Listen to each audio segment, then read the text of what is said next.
Kita teruskan dengan mempersilakan peserta yang memakai nombor 9, iaitu adik Rania Syakila binti Ganesh Prabu dari Sekolah Rendah Islam Qiblah Ringgit, yang akan menyampaikan cerita bertajuk Si Tanggang Anak Derhaka. Bawang putih bang. Bawang putih, bawang merah. Balik. Okey, Bawang putih, bawang merah. Juri Assalamualaikum warahmatullahi wabarakatuh dan salam sejahtera. Nama saya Rania Syakila dari 3 Firdaus Sri Qiblah Melaka. Duduk bersimpuh ayu di laman, sanggul nyonya cantik didandan. Mari dengar ceritaku teman, kisah legenda jadikan teladan. Pada zaman dahulu ada sepasang suami isteri yang tinggal di hujung kampung. Mereka adalah Pak Ali dan Mak Labu. Mereka tidak mempunyai cahaya mata. Pada suatu hari, Pak Ali menyatakan hasrat untuk berkahwin lagi. Ini kerana Pak Ali inginkan zuriat. Mak Labu pun bersetuju dengan hasrat Pak Ali dengan rasa berat hati. Lalu Pak Ali pun berkahwin dengan Mak Gundu. Tanpa disangka, kedua-dua isteri Pak Ali pun mengandung. Pak Ali rasa sangat bersyukur atas rezeki dari Allah Subhanahu Wa Taala. Apabila sampai masanya, kedua-dua isteri Pak Ali pun melahirkan anak. Kedua-duanya anak perempuan yang diberi nama Bawang Putih dan Bawang Merah. Rupa paras mereka sangatlah cantik, tetapi perangai jauh beza. Bawang merah lebih nakal dan jahat, manakala bawang putih seorang yang sopan dan baik. Kusangka panas hingga ke petang, rupanya hujan di tengah hari. Begitulah nasib bawang putih yang berduka setelah kematian ayahnya. Seringkali terjadi pergaduhan antara mak bawang merah dan mak bawang putih. Mak bawang merah sangat membenci mak bawang putih. Dia selalu memikirkan cara untuk menghapuskan mak bawang putih. Pada suatu hari, peluang yang ditunggu pun tiba. Mak bawang merah telah menolak mak bawang putih ke dalam perigi. Oleh kerana perigi itu dalam, dia terus lemas dan mati. Bawang putih tertidur dan bermimpi emaknya. Dalam mimpi, emaknya menceritakan apa yang dilakukan oleh mak bawang merah. Maknya meminta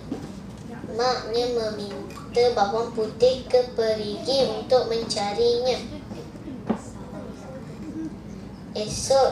Esoknya pagi-pagi lagi bawang putih pergi ke perigi untuk mencari maknya sambil bernangis, "Mak, mak." Lalu tidak ketemu. Atas kehendak Allah Subhanahu Wa Taala, timbullah seekor ikan kala. Ikan itu berkata, "Akulah mak engkau.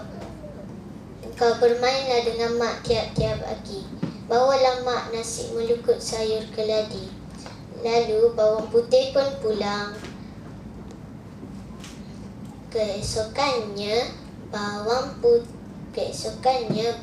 putih pergi ke perigi, lalu dia bergurindam, "Mak, ikan kalai." Timbullah mak bawang putih datang. Nasi melukut sayur keladi untuk mak makan di pagi hari. Setelah bawang putih bergurindam,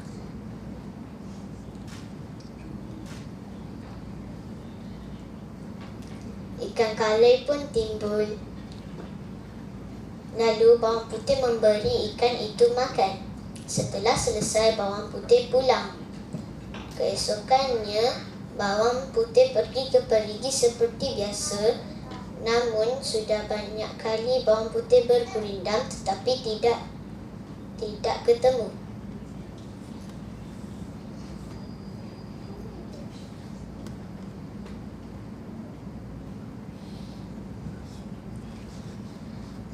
Mak bawang merah yang mengikut bawang putih ke perigi sudah memukul dan berkata, Ikan yang kau makan semalam itulah ikan kalai mak engkau.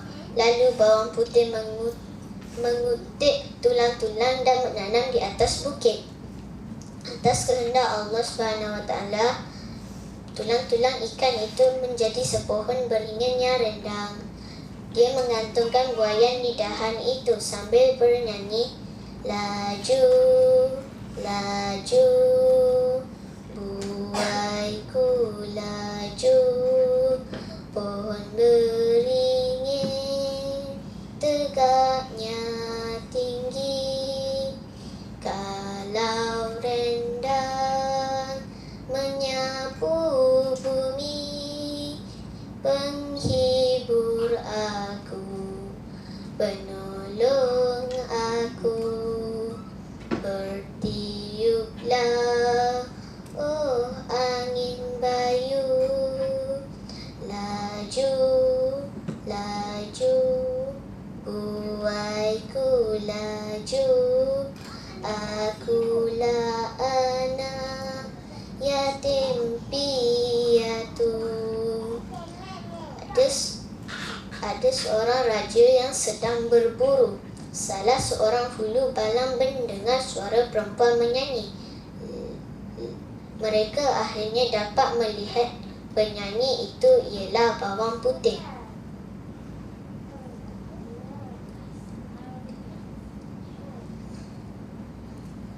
Bawang putih yang terasa dirinya diintai terus berlari pulang ke rumah. Hulu balang itu mengikut bawang putih sambil dengan senyapnya. Raja ingin bertemu bawang putih, tetapi mak bawang merah mengatakan anaknya hanya seorang, iaitu bawang merah.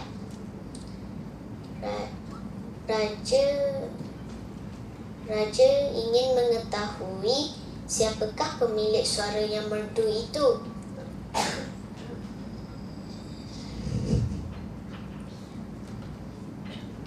Lalu bawang merah duduk di atas buaian itu, lalu buaian itu tidak bergerak, malah suaranya juga sumbang. Buailah laju, buailah laju-laju, aku nak kahwin dengan anak raja, buailah. Tiba-tiba baginda muncul dengan bawang putih. Mak bawang merah terkejut apabila melihat bawang putih bersama baginda.